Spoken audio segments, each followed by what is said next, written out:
Nah akhirnya kita tolongin tuh abang gue bersama timnya ya. Ternyata si perempuan ini bapaknya tuh jatuh di lereng Gunung Slamet.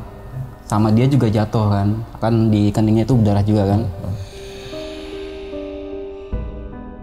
Tiba-tiba gue flashback. Ya gue flashback tak gitu ya. Kayak lu dibawa mundur bang. Kayak lu dibawa mundur ke pendakian di awal-awal jalan sama si Indri. Wah. Ya. Sampai depan gang itu yang biasanya sepi gitu ya, itu rame ya. Hari itu rame seperti ada satu acara gitu ya. Nah gue jalan terus sampai di deket tiang listrik tuh, nggak jauh dari rumahnya si Widi ya. Gue lihat ada bendera kuning bang. Widi sudah meninggal.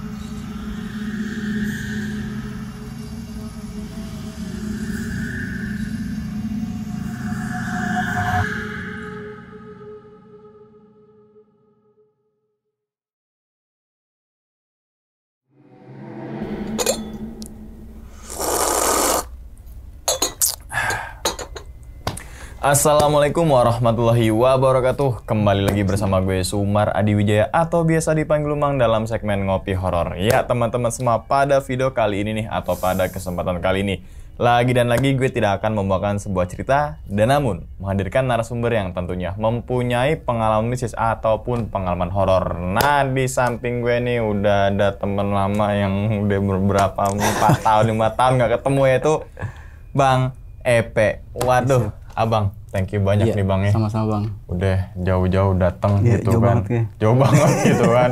Datang ke sini untuk membagikan pengalaman yang insya Allah banget nih teman-teman semua. Di balik pengalaman Bang Epe, teman-teman semua bisa diambil pelajarannya dan juga diambil hikmahnya. Nah, jadi sedikit flashback ke belakang.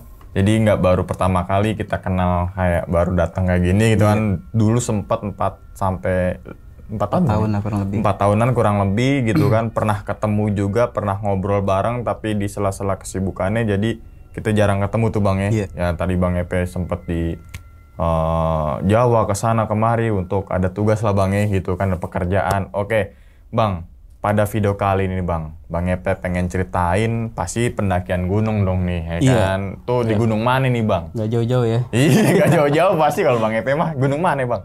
Masih seputar Gunung Slamet sih Bang. Gunung Slamet. Ya, dan ini apa sih mungkin satu cerita yang gua nggak pernah lupa gitu ya. Yang apa sih akhirnya menambah cikal bakal pengalaman terbaru gua di pendakian-pendakian yang belum pernah gua alamin sebelumnya. Berarti ini awal mula asal muasalnya nih dari sini nih. Iya, asal mula bagaimana pendakian gue itu terkontaminasi dengan misteri. Terkontaminasi. Iya. Tapi tahun berapa Bang? Ntar dulu nih. Nggak mungkin 2013-an 14. Oke, makanya ini agak panjang ya sebenarnya. Lebih ke kalau misalnya gue tarik mundur, ini gue mulai kisah ini dari tahun 95 Bang. 95 awalnya 95 gitu ya. Tapi lebih berkesannya pasca setelah pendakian tahun 95 gitu. Tahun berapa itu berarti sekitaran? 99 2000. Oh, berarti emang suka naik gunung tahun 95 ya, tuh? dari gua apa ya, dari kuliah? Gua SD. Dari gua SD udah diajak sering muter ya sama abang ya. Nah, cuma untuk pendakian ke Pulau Jawa, nah itu baru kali itu gua diajak sama abang gua di tahun 95 ini. Wih, gokil. Gitu. Tapi intinya tuh Bang, kalau boleh tahu apa sih Bang? Intinya sedikit aja Bang di tahun 99 atau 2000 gitu.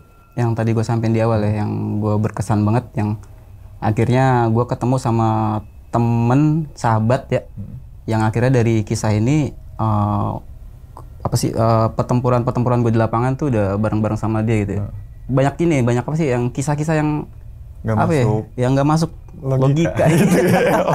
Makanya gue bilang ini tantangan ya, ini tantangan dari ketemu dia ya. Gue bersyukur juga ya ketemu dia gitu kan. Jadi gue dibukakan satu pemikiran yang satu ruang yang gue harus sedikit terima tentang hal-hal yang nggak masuk logika gitu ya. Oke, tapi sebelum masuk ceritanya gitu, gue ingetin nih ke teman-teman semua, habis nonton video ini silakan teman-teman semua mampir ke YouTube Bang Epe nih, yaitu apa Bang? Oke. Ya, gue baru mulai lagi Bang ya, kan udah lama juga vakum ya.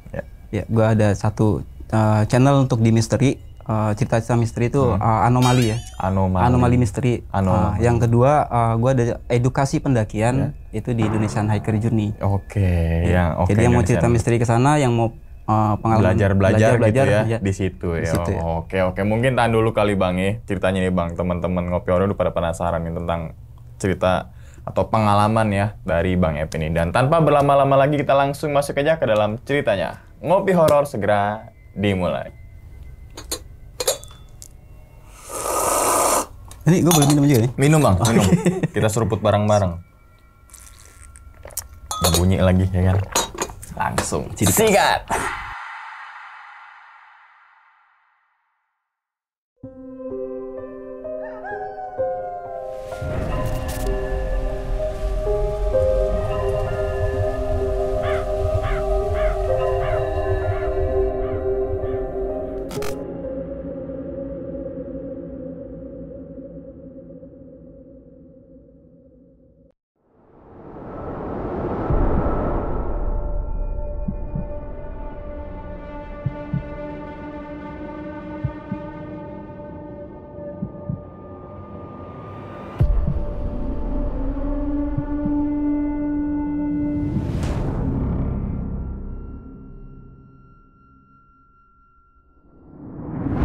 Jadi kisah ini gue tarik dari awal ya, dari awal perjalanan di tahun 95, Bang. Tahun 95 itu pertama kali gue mendaki gunung di Pulau Jawa. Ya, abang gue langsung ya yang yang narik gue untuk terjun di hobi pendakian ya. Jadi suatu ketika abang gue dan teman-temannya ini ngajak gue naik Gunung Slamet. Ya, via jalur Bambangan. Karena dulu itu jalur di Gunung Slamet itu cuma ada dua ya, yang gue tahu ya. Di masa itu cuma ada Bambangan sama Batu Raden ya kalau nggak salah ya. Batu Raden. Di pendakian ini karena gue yang paling muda, pemula juga, gue selalu di cover ya sama abang gue. Nah singkat cerita, begitu kita sampai di lereng Gunung Slamet, sekitar 4:30 pas summit ya, biasa kan summit itu ngejar sunrise Bang. Nah di sela-sela sayup-sayup itu kita dengar kayak ada suara perempuan nangis tuh. Namanya Gunung Slamet ya, udah terkenal banget mistisnya ya. Pasti lu pikirannya kemana-mana gitu. Bener. Sampai sempat kita debat ya bahwa yang kita dengar itu apa gitu, orang atau bukan. Tapi nggak mungkin kalau orang, karena ini di lereng. Jadi suara perempuan nangis Bang. Terus kita deketin tuh arah sumber suara itu. Ternyata di sana tuh di sekitar nggak jauh dari Pelawangan ya, sekitar 15 menit atau 20 menitan lah, di batas vegetasi itu ada perempuan ya. Perempuan itu nangis sambil meluk satu orang tua ya, orang tua yang akhirnya kita paham bahwa itu bapaknya ya. Jadi perempuan seumuran gua meluk seseorang dengan berdarah-darah di keningnya, terus badannya juga penuh dengan debu-debu kayak gitu ya. Nah dia nangis gitu. Akhirnya kita sepakat ya, ternyata ini orang gitu ya. Alhamdulillah ini orang ya, bukan hal yang betul. ya. Nah akhirnya kita tolongin tuh abang gue bersama timnya ya. Ternyata si perempuan ini bapaknya tuh jatuh di lereng Gunung Slamet, sama dia juga jatuh kan di keningnya itu berdarah juga kan. Nah begitu kita bukan kita evakuasi ya, tapi kita tolongin ya, sebutannya penilaian dini atau penanganan sementara gitu ya, PPGD singkat lah. Nah dia nunggu omnya yang turun ke bawah nyari bantuan untuk datang ke atas gitu. Sempat ditanya sama timnya dari abang gue ini gitu ya, jam berapa omnya terakhir turun? Terakhir turun itu sekitar setengah jam yang lalu kurang lebih gitu kan. Dia juga nggak pasti ya. Perkiraan dia tuh setengah jam, dia panik, gendong bapaknya, terus omnya memutuskan untuk lu tunggu sini, gue turun ke bawah nyari bantuan gitu. Nggak lama setelah kita nunggu sambil ngobatin dia nih. Selang berapa jam kemudian ya, kurang lebih sejam setengah lah, tiba-tiba rame tuh dari bawah tuh, kayak center-center apa gitu kan, dari lereng-lereng Pelawangan gitu kan. Nah ternyata datanglah sekitar 15 orang tuh. Nah sempat kepikiran sih, abang gua sama timnya kan, ini menurut si perempuan ini turun setengah jam yang lalu ya, setengah jam yang lalu kan. Iya.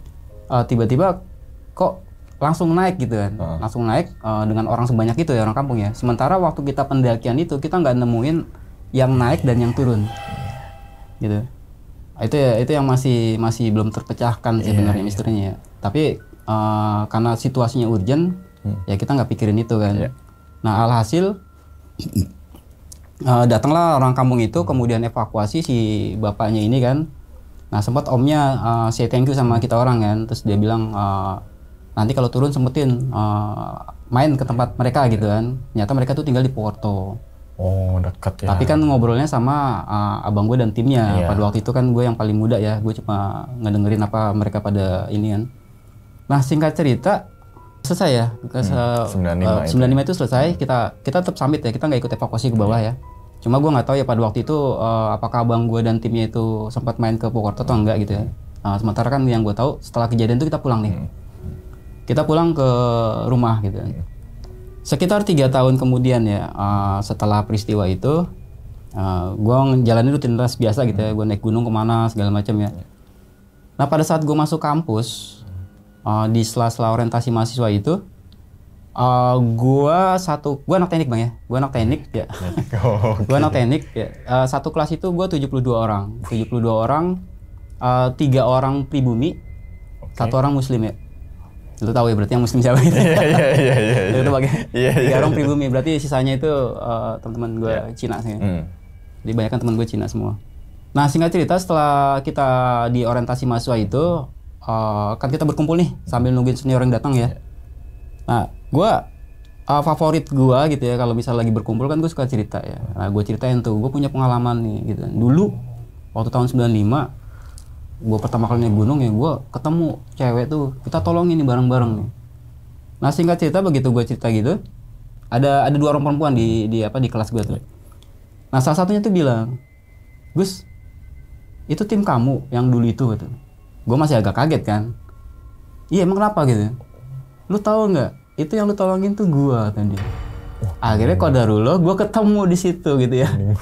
Ya secara nggak langsung gitu ya. Gue nggak tahu skenarionya seperti apa, tapi ternyata gue dipertemukan kembali setelah 3 tahun silam itu dengan orang yang gue tolongin, tim kami yang nolongin di puncak lereng Gunung Slamet ya.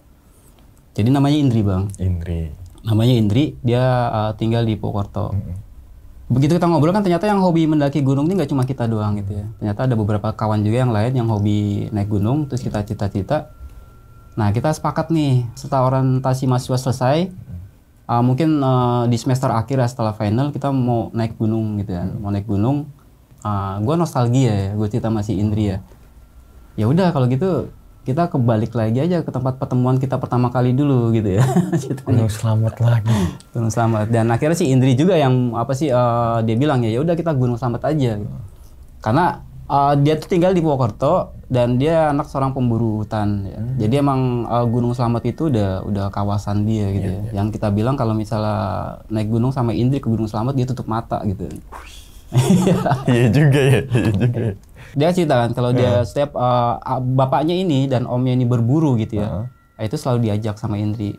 Nah dia diajak naik Gunung Slamet itu dari kelas 3 SD. Menurut cerita dia seperti itu ya. Tapi kecelakaan tragedi itu terjadi pada saat umur 15 tahun itu kan, di tahun 95 itu. Setelah kita sepakat ya, berapa kali kita ketemuan sama teman-teman jurusan ya untuk pendakian pertama kita ke gunung, ya itu Gunung Slamet ya. Itu kita intens nih bang, kita intens ya, kita deket ya dari peristiwa itu akhirnya kita deket sampai ada momen yang apa ya yang gue inget juga ya agak ini sih. Apa momen apa dulu nih kan? Jadi karena kita deket bang, Indri sempat nanya sama gue kan, Gus, lu lagi deket nggak sama seorang gitu, cewek maksudnya yang gini. Akhirnya gue ceritain, gue bilang sama dia, lu suka sama gue Indri? agak bucin. Agak bucin ya. Maklum ya, baru pertama masuk kampus bang. Utopia mahasiswa baru kan gitu bang. Bener. Oke, terus gue ceritain sama dia, gue emang lagi deket sama orang gitu ya, tapi gue sahabat, gue bilang. Gue punya sahabat di deket rumah gue di tongkrongan, kita deket ya. Tapi gue pastiin, gue deket dari sahabat ya, tapi gue bukan jadian ya. Gue pastiin sama lu kayak gitu. Gue ketemu di salah satu tempat kursus di Cengkareng. Sementara kita itu SMA-nya beda ya. Gue SMA-nya di Tomang, sementara si teman gue, sahabat gue ini SMA-nya di Yadika. Namanya Widi, Bang. Widi. Ya. Karena kita deket nih, terus kita bukan itu ya, bukan ikatan janji, bukan. Ikatan janji. Gue disclaim dulu nih. Iya. Ya, coba kita sepakat ya, Wid, nanti kita satu kampus ya, gitu. Kalau udah selesai dari SMA gitu kan, biar kita ketemu nih. Karena kan kita ketemu di tempat kursus mulu kan, gitu kan. Udah gitu kita SMA-nya beda. Nah akhirnya gue sama si Widi sepakat begitu MPTN, kita mau satu kuliah bareng di UI, Bang. Nah begitu MPTN gue masukin pada waktu itu UI, IPB sama ITB Bandung ya. Sementara si Widi masukin UI, IPB sama Unsud. Ternyata ekspektasinya nggak sesuai dengan apa yang kita bayangkan gitu ya. Iya, karena begitu sih ya. Iya, gue anak IPA ya. Tiba-tiba gue diterimanya di IPB Bogor, pertanian ya. Sementara si Widi diterimanya di Unsud, di Purwokerto ya. Begitu gue cerita sama bokap ya, Pak nih saya diterima di Bogor nih. Terus kemungkinan saya bakal kos di sana. Akhirnya bokap nggak setuju kan, karena takutnya anak laki-laki bandel gitu kan kalau kos jauh-jauh kan.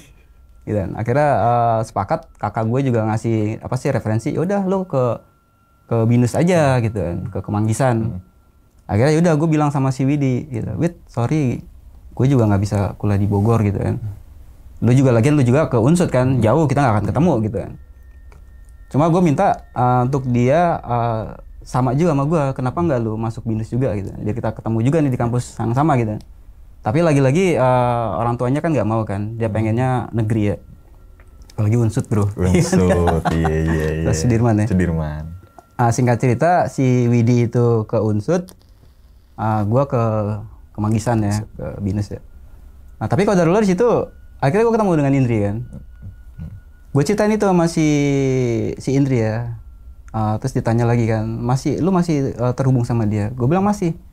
Gue masih terhubung sama Widi. Bahkan setiap gue naik gunung ke Merbabu, ke Lawu ya, pendakian-pendakian gue di Jawa Tengah yang gue diajak sama abang gue setelah tahun 95 itu kan. Itu gue selalu nyempetin mampir ke tempatnya Widi. Apakah di kosannya di Purwokerto atau di kampungnya dia di Kulon Progo, Bang. Jadi ternyata si Widi ini kenapa dia diarahin ke Unsud, karena simbahnya ya, neneknya itu punya rumah di sekitaran Kulon Progo, Jogja itu. Jogja. Nah gue ceritain sama dia tuh, setiap gue naik gunung gue pasti mampir, gue bilang. Tapi lagi-lagi gue bilang ya, gue ini masih sahabatan, lu gak usah khawatir. Sinyal. Oke, aduh udah momen-momen itu selama 1 semester penuh ya, 2 semester lah. Nah akhirnya kita sampai hari hanya kita sepakat bahwa kita jalan di bulan sekitar bulan November ya, di tahun 99 ya. Gue masuk kuliah itu 98 ya. Tapi gue bilang sama dia, nanti ya setelah pelantikan ya, setelah acara pelantikan di bulan September baru kita hajar langsung gas ke Gunung Slamet via Bambangan. Dan itu juga gue ceritain sama anak-anak kan. Begitu gue masuk Mapala gue ceritain, gue punya temen nih, dia asli orang Purwokerto dan dia naik gunung di Gunung Slamet itu udah dari kelas 3 SD udah mondar-mandir nih. Ibaratnya tuh jalur Slamet itu udah jalurnya dia lah gitu. Tapi ternyata ada beberapa peristiwa Bang yang mungkin gue agak sedikit melipir gitu. Ada beberapa peristiwa di kampus ya, sebelum kita melakukan pendakian itu, mahasiswa kesurupan di lantai 3 yang termasuk simpatisan dari Mapala yang kita ajak nongkrong tuh. Nah, tiba-tiba dia lari ke atas ke lantai 3, terus sementara kan di tongkrong itu gue ajak Indri untuk nongkrong gabung di Mapala ya. Nah tiba-tiba si Indri itu ngejar ke atas, terus gue penasaran, gue kejar juga ke atas. Nah singkat cerita ternyata si mahasiswa ini kesurupan, terus lari ke lantai 3, kakinya udah mau lompat ya, kakinya udah setengah. Nah, ditarik sama Indri, sama dia digampar ya. Gambar-gambar, gue ngeliat kayak gitu kan, nih gue langsung flashback ya, kok dia kayak ospek gitu. Akhirnya gue bentak juga si Indri kan, lu ngapain? Kenapa dia gitu? Ini jangan kayak ospek nih. Terus tiba-tiba si Indri itu ngedorong gue ke tembok, terus dia nunjuk gue, lu jangan ikut campur. Dia bilang kayak gitu, matanya merah ngeliat gue kan tajam gitu. Gue bingung nggak seperti biasanya kan. Biasanya nih apa sih Indri yang apa sih humble gitu kan, yang ceria. Tiba-tiba di malam itu aneh. Nah begitu dia maki-maki gue, nah tiba-tiba si cewek ini balik lagi mau lompat lagi kan. Akhirnya karena kita panik ya, Indri gue dorong juga, gue panik juga. Akhirnya gue tolongin lah, gue tarik. Terus gue baca-baca di situ kan, gue baca-baca segala macam. Tiba-tiba nih cewek teriak panas gitu. Gue baru kali itu ya, gue ngalamin satu peristiwa, gue baca-baca udah kayak di film-film Susana gitu. Dengkul gue sampai lemas gitu kan, sampai gue peluk, gue baca-baca. Sampai dia siuman, gue didorong kan sama si cewek itu kan, lu mau ngapain gue? Gus, lu mau perkosa gue atau dia? Nah itu gue lepas kan. Tiba-tiba si Indri narik gue ke pojokan. Harusnya lu jangan ikut campur, kata dia kan. Ini urusan gue. Nah singkat cerita seperti itu ya. Akhirnya gue turun ke bawah, gue ceritain tuh. Kan anak juga panik ya, anak panik ya dengan kejadian itu. Ada satu teman gue bilang, ini pasti tuh cewek kesurupan, kata dia. Gue bilang iyalah kesurupan, karena gue ceritain kan, begitu gue baca dia teriak panas-panas gitu bro. Yang konyolnya lagi nih temen ini ngajak gue, ya udah kalau gitu kita iseng aja kita main OIJ di atas. Gitu. Makin konyol kan? Makin konyol karena emang kita pada itu emang konyol banget. Akhirnya gue iyain, ya udah gue iyain, gue juga penasaran sama si Indri ya. Nah, akhirnya kita sepakat main OIJ di atas. Tiba-tiba Indri nyamperin lagi, dia marah-marah lagi kan, dibanting-banting tuh OIJ gitu kan. Lu jangan ngelakuin sesuatu yang lu nggak tahu, dia bilang gitu. Nah dari kejadian itu ternyata peristiwa dari kesurupannya salah satu mahasiswa ini itu jadi trendsetter ya di kampus ya, jadi rame ya di setiap UKM itu diomongin ya, karena kita tuh apa ya, lingkup mahasiswa itu kan sempit ya. Iya betul. Ya, tongkrongan UKM, aktivis segala macam sempit ya. Lo misalnya ada kejadian apa, lo pasti tahu. Apalagi gue mapala di situ kan. Nah itu setiap ngobrol di UKM pasti yang dibahas tentang masalah kejadian peristiwa itu ya. Bagaimana si Teresia itu mau lompat. Gue nggak tahu yang cerita itu siapa gitu kan. Akhirnya tersematkanlah nama Freak gitu ya. Ada satu cewek tuh yang dari jurusan teknik gitu kan, yang rada-rada aneh. Ya itu yang apa sih, yang di peristiwa Teresia itu dia nolongin katanya. Nah ini bicara masalah Indri gitu. Ternyata peristiwa si Indri nolongin si simpatisan yang apa sih yang mahasiswa ini, berita tentang dia bisa ngelakuin sesuatu yang di luar nalar itu kesebar rumornya ke setiap tongkrongan gitu. Akhirnya tersematkanlah nama Freaks buat dia tuh. Freaks. Iya, orang aneh ya. Orang aneh di lingkungan kampus ya. Iya. Oke, singkat cerita seperti itu peristiwa yang di kampus ya. Ya, peristiwa yang tadi gue bilang ya, bahwa nanti perjalanan sama Indri itu nggak cuma di pendakian tapi di lingkungan kampus dan sekitarnya gitu ya. Tentang hal-hal yang di luar nalar gitu ya.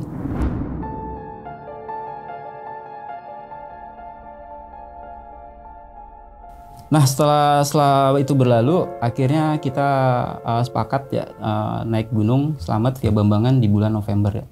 Lagi-lagi kalau naik sama Indri kan udah yang paling enak bang, karena dia ternyata apa sih bukan orang kemarin sore ya, keluarganya di sekitaran Purwokerto dan di apa sih lereng Gunung Slamet ya. Kita tuh di kampus itu dijemput sama keluarganya Indri ya, yang tinggal juga di sekitaran Kemanggisan ya. Pokoknya semua ditanggung, segala akomodasi, perjalanan, logistik, transport, Indri yang tanggung semua. Jadi di kampus ini kita diantar pakai mobil, kemudian dibeliin tiket satu apa ya, bisnis ya. Istimewa pada waktu itu ya. Kemudian sampai Purwokerto kita dijemput dengan mobil jeep. Kita waktu itu ada 5 orang ya, 5 orang, 3 orang teman jurusan ya, si Indri, Jono kawan gua. Ini juga ada kisah sendiri tentang Jono ya. Oke, ntar aja tuh. Oke, terus satu lagi ada si Doti ya, gue lupa namanya. Yang 2 orang ini kalau nggak salah si Noval sama Hendra. Nah, 5 orang ini kita sepakat ke Gunung Slamet tadi ya. Kemudian yang tadi gue bilang bahwa naik gunung sama Indri ini udah paling enak, paling elit ya. Kemudian disediain satu rumah di dalam komplek ya, bukan rumah Indri yang lain ya. Dia rumahnya ada 3 ya di sana ya. Nah di rumah itu yang tinggal cuma kita berlima ya. Terus udah gitu, nah gue bilang sama Indri, kebiasaan gue kalau misalnya kan gue udah cerita ya, gue kalau kemana-mana gue pasti telepon Widi. Akhirnya gue kabarin kan Widi, Wid gue ke Gunung Slamet nih sama teman-teman kan, gue bilang kan, nanti gue mampir seperti biasa ya. Oh ya udah kata dia, kapan? Akhirnya gue kasih tahu tanggalnya apa segala macam kan. Dulu masih zamannya ini bang, telepon umum ya bang ya. Telepon umum dan ya. TU. Jadi lu bayangin ya, gue kalau apa sih ngasih kabar ke Indri apa ke Widi ya, itu via surat ya dulu ya, karena kan dulu nggak ada handphone ya, nggak ada komunikasi kayak hari ini ya, sosmed ya. Jadi selain surat menyurat, terus ke wartel gitu ya, bahkan kan di rumah gue ada Ratalindo dulu ya, telepon rumah ya. Yang gue kalau telepon dia tuh interlokal gue harus jam 9 malam bang, nungguin murahnya. Iya. Akhirnya udah gue kabarin ya, gue ceritain juga sama si Indri pengorbanan gue kalau misalnya gue LDR gitu ya. Tapi lagi-lagi gue tekenin, Dri, gue sahabatan. Gitu.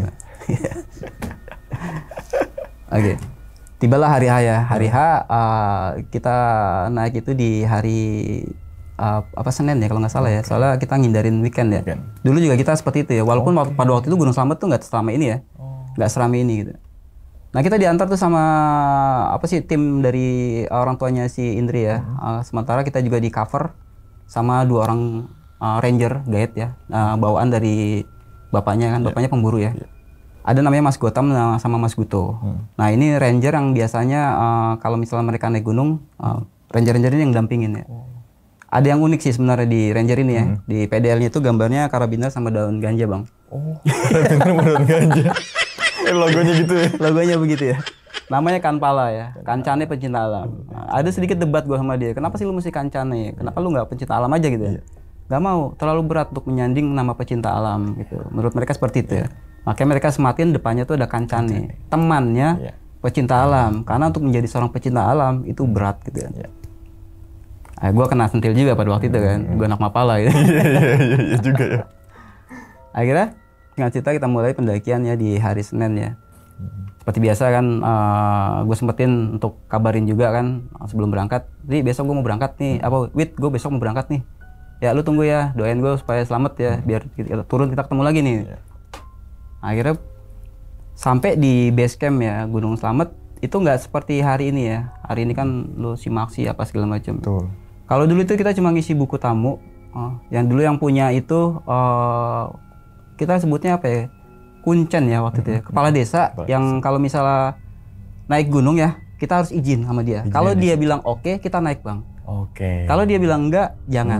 Iya, karena gue pernah ngalamin kayak gitu ya. Dia bilang enggak, gue tetap naik. Akhirnya gue dihantam badai. Itu ada kisah lagi.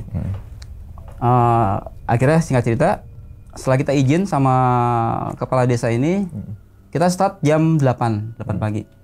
Karena Indri minta sama Gus, gue nggak pengen kita jalan malam. Gitu. Akhirnya gue kebayang flashback ya, flashback waktu di kampus kejadian si mahasiswa yang kesurupan ya. Makanya gue bilang sama dia, lagian siapa juga yang mau jalan malam sama lo dengan lo yang kayak gini. Tapi gue udah mikir nih, ini di kampus aja dia kayak gitu ya. Apalagi kalau di gunung nih, apalagi Gunung Slamet sama Rantu ya. Tapi ya udahlah, nggak ada masalah gitu kan. Toh kita didampingin sama Mas Gotam dan Mas Guto. Nah akhirnya sampai masuk di pintu rimba itu, lo tau yang pohon besar kiri kanan itu ya. Ini gelagat udah nggak enak nih gitu. Tiba-tiba si Indri diem, selingukan kiri kanan gitu. Walaupun dia nggak permisi ya. Akhirnya gue ngeliat kayak gitu, gue tanya Mas Gotam kan, Mas lu udah berapa lama kenal sama Indri? Lah dia mah dari kecil, kita yang ngajak mulu gitu. Terus dia nyampein lagi kan, nanti di jalan kalau ada sesuatu yang nggak yang aneh-aneh, lu biasa aja ya gitu. Ada gue sama Guto gitu. Ya dengar kayak gitu ya berarti emang mereka udah paham nih. Gitu. Mereka udah paham nih bang. Iya. Nah sementara di perjalanan itu kan, lu tahu ya kalau naik sama teman-teman yang kayak gitu ada beberapa yang agak-agak rokes gitu bang. Ya. Nah termasuk si Indri termasuk yang rokes ya gue bilang ya. Kalau biasanya kalau yang lain kan mungkin diem gitu ya. Kalau dia enggak bang. Tiba-tiba setelah melewati pohon 2 yang kiri kanan itu ya, dia jalan terus nggak lama dia nyampak gitu kan. Saya duluan ya kata dia. Ya kita pikir ngobrol sama kita kan. Tiba-tiba kita nyaut, ya lu duluan aja gitu kan. Gua nggak ngomong sama lu gitu. Gua ngomong sama yang di sebelah kiri gua tuh. kita satu tim tuh selingkuh kan, sebelah kiri yang mana gitu ya. Sementara kiri itu kan hutan semua gitu ya. Akhirnya gue teringat sama Mas Gotam sama Mas Guto omongannya kan. Sementara gue ngeliat ke belakang, dia cuma senyum-senyum aja kan. Jadi komposisinya itu teman gue si Jono di depan, 3 orang yang cowok-cowok ya. Kemudian Indri, Indri ya. Indri di nomor 4, nah terakhir gue di belakang Indri kan. Karena kita deket kan. Sementara di belakang itu sweeper ada Mas Gotam sama Mas Guto. Nah setiap jalan itu si Indri selalu nyapa gitu. Selalu nyapa, seperti apa sih? Seperti lo pulang kampung gimana sih lo ketemu ke tetangga. Wah apa kabar gitu kan. Gimana sehat gitu. Dan kita nggak ngelihat ya. Kita semua nggak ngelihat. Kita ngeliat tuh dia ngomong sendiri. Kayaknya itu yang terbenam di kepala kita, wah bener freak nih. Ya, sematan freak itu makin melekat gitu ya. Iya. Nah sampai di sekitaran lagi-lagi Samaran tuh bang. Ya, udah familiar ya. Iya. Jadi emang dari dulu cerita tentang Samarantu itu apa ya? Ya mungkin sekarang rame karena sosmed ya. Tapi berita tentang suatu di Samarantu itu udah rame dari semenjak tahun 95 yang gue naik gunung itu kan. Sampai di Samarantu tiba-tiba Indri berhenti. Gus, tahan dulu ya, kata dia. Tahan mau ngapain? Ini Samarantu bro. Gak apa-apa sebentar aja. Udah biarin Mas Gotam sama Mas Guto duluan. Jadi dia nyuruh Mas Gotam sama Mas Guto tuh udah kayak apa ya? Udah kayak nyuruh pembantu kali. Asisten lah gitu. Asisten ya. gitu. Iya. Mas, sampean duluan aja gitu kan. Biar saya di belakang sama teman saya gitu kan. Wah sudah, beres siap gitu ya. Tapi jangan lama-lama ya, saya tunggu di pohon besar di depan gitu. Tiba-tiba Mas Gotam nyamperin gue terus godain gue kan. Cie, hati-hati sama rantu gitu. Gue udah aduh kacau nih gue bilang. Akhirnya gue bilang masih Indri kan. Ri, gue duluan ya gue ikut Mas Gotam ya. Jangan, kamu sini aja dulu, duduk gitu. Nah akhirnya gue disuruh duduk situ. Suruh duduk sama si Indri, gue taruh keril gue kan, dia bawa depek ya. Tiba-tiba dia jalan turun ke bawah, nggak jauh ya. Di Samarantu kan ada pohon besar tuh kalau nggak salah sebelah kanan tuh, terus ada apa sih akar-akar ya, akar-akar berundak gitu. Nah gue duduk di akar-akar itu, gue taruh keril ya, gue bakar rokok sebentar gitu ya. Tiba-tiba Indri taruh depek, dia turun ke bawah, dia tanya sama gue, Gus mau makan lontong sayur nggak tadi? Gue selingkuhkan kan. Udah aneh lagi, udah mati, udah males aja kan. Lontong sayur nih pasti aneh nih gue bilang. Lontong sayur apa sih Indri gue bilang? Mana ada sih orang di sini? Udah kamu duduk aja manis di situ gitu. Biar nanti saya ke bawah, saya pengen nyobain lontong sayur. Tiba-tiba turun ke bawah, ke arah Semasmak, dia jongkok, dia ngobrol. Gue ngeliat dari jauh, gue ngerokok. Wah ini aneh nih, asli ini aneh banget gue bilang kan. Dia ngobrol kayak apa sih? Kayak ngobrol kayak gitu like ya? ngobrol, kayak belanja pas segala macam gitu. Tapi emang gue nggak ngeliat apa-apa ya, demi Allah gue nggak ngeliat apa-apa gitu pada waktu itu. Gak lama dia balik lagi ke atas, terus dia nanya sama gue, Gus kamu bawa sendal jepit kan? Gue bawa, jadi gue emang selalu bawa sendal jepit ya, cadangan bang ya. Mau ngapain gue tanya? Itu di dekat apa sih tukang sayur yang tadi itu ada ibu-ibu sama anak, kasihan, soalnya dia nyeker, kakinya pada bengkak-bengkak dia bilang. Gue ngeliat ke kanan, itu hutan. Yang bener lu Ndri gitu. Lu jangan ngaco-ngaco deh gue bilang, ini Samarantu. Ya udah kalau kamu nggak mau kasih, ya udah biar aku kasih sepatu aku aja gitu. Kamu tega ngeliat aku nyeker gitu. Udah macam-macam kan, akhirnya daripada ribet kan, udah nih sendal jepit nih. Gue lempar ke dia kan. Dia ambil sendal jepit gue, dia turun ke bawah, dia taruh. Bu, ini sendal jepitnya ya. Anaknya digendong aja. Ini sendalnya ibu pakai. Gue dengar omongan gitu ya. Akhirnya udah keringat dingin ya. Udah agak merinding juga kan. Akhirnya gue nengok ke belakang, gue biasa ya, kiuk gitu. Nah si Gotam sama Guton jawab kan, wah nggak jauh nih. Akhirnya gue bilang sama Indri kan, Indri gue duluan ya. Gue duluan ya, lu terserah lu mau ngapain di bawah lah. Nah, tapi akhirnya dia teriak kan, dia tunggu bentar. Ada satu lagi kata dia. Akhirnya dia turun ke sebelah kanan tuh. Tiba-tiba dia berdiri, dia ngobrol lagi kan. Dia ngobrol, gue sempat ngeliat lagi ke belakang. Terus dikit-dikit dia ngeliat ke gue, dia senyum. Terus ngobrol lagi, ngeliat gue senyum gitu. Ada sekitar setengah jam kali ya, gue sampai lama juga nungguin kan, sampai gue bete juga kan. Jadi gue serba salah ya.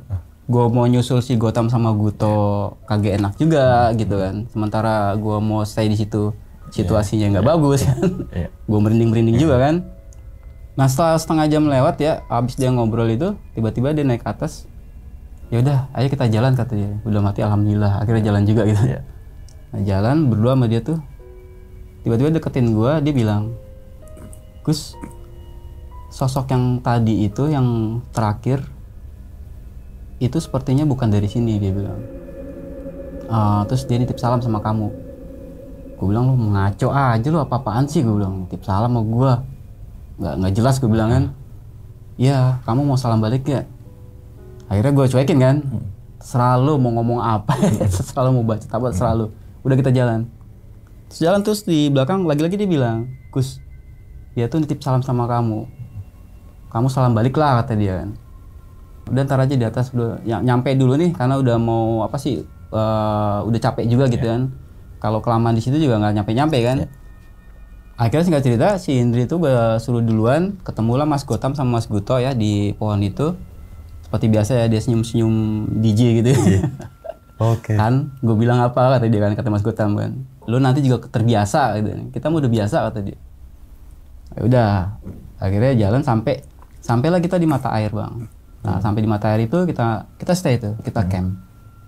Gue bawa 2 tenda ya. Satu tenda itu buat para ranger nih si Mas Gotam sama Mas Guto ya. Sementara kita di pakai tenda pelangi ya waktu itu ya. Isi 5 orang 6 orang. Malam itu kebagian jatah gue untuk ngambil air. Nah, kita udah diriin tenda nih, udah safety semua. Nah, kita udah sepakat kerencanaan bahwa kita nanti summit sekitar 4:30-an biasa ya ngejar sunrise sambil kita bernostalgia di mana tempat kita ketemu di balik batu itu dulu waktu lu jatuh gitu. Iya. Nah, pas gua mau ngambil air itu kan gua sempat ketemu si Gotam sama Guto kan di depan tenda ya. Gua sempat duduk ya, sempat nanya, "Mas, gua penasaran gitu. Tuh bocah sejak kapan begitu?" Gini gua, sejak kapan gini. Lah, kamu nggak tahu gitu kan. Lah katanya kamu waktu itu yang nolongin waktu tim kamu gitu kan. Nyata kan si Indri cerita sama si Gotam sama Guto kan bahwa pada waktu itu ya cerita yang tentang masalah tahun 95 itu. Nah si Gotam sama Guto tuh cerita semenjak kejadian itu si Indri sempat aneh gitu kan. Aneh tapi akhirnya ketemu sama sahabatnya bokapnya itu namanya Romo ya. Romo. Ada kisah tersendiri tentang Indri dan Romo gitu ya. Semenjak kejadian dari tragedi lereng Gunung Slamet itu, semenjak itulah Indri jadi agak-agak apa ya kalau kita bilang ngaco gitu ya. Waktu itu kita masih anggap itu suatu yang apa ya, suatu yang aneh Bang, suatu yang tabu gitu ya. Nah si Gotam nambahin ya, semenjak kejadian dari lereng itu waktu dia jatuh, wah itu mulai dia tuh bisa ngeliat sesuatu yang nggak kelihatan gitu, apalagi di Gunung Slamet ya. Dan bahkan si Gotam sama Guto cerita si Indri kalau ke Gunung Slamet tuh udah kayak pulang kampung. Dia kenal semua sosok di sini, dia kenal. Bilang keren juga ya. Oke. Akhirnya udah ada gue ngambil air ya, sekitar 6:30-an itu. Gue masih mikirin tentang si Indri yang kayak gitu ya. Gue bilang ini masih ada jalan ke atas, masih ada jalan turun. Otomatis lu bakal ngalamin lagi yang aneh-aneh gitu sepanjang jalan ya. Kalau gue mungkin bisa, karena gue deket ya, bisa ngebawa suasana gitu ya. Nah gimana sama teman-teman yang lain gitu ya. Sempat jadi obrolan, tapi kan karena kita satu tim, kita nggak terlalu bahas lebih jauh gitu ya Bang. Nah di sela-sela gue ngambil air itu, gue kaget, tiba-tiba gue tepok dari belakang kan, sama Indri kan. Gus gitu. Gue kaget kan sampai jatuh tuh jirigen kan. Anjir gue bilang, lu ngagetin gue lu. Jadi rambutnya tuh segini Bang gitu kan. Lu kalau diurai itu lu tahu Sacred Triana nggak yang begini?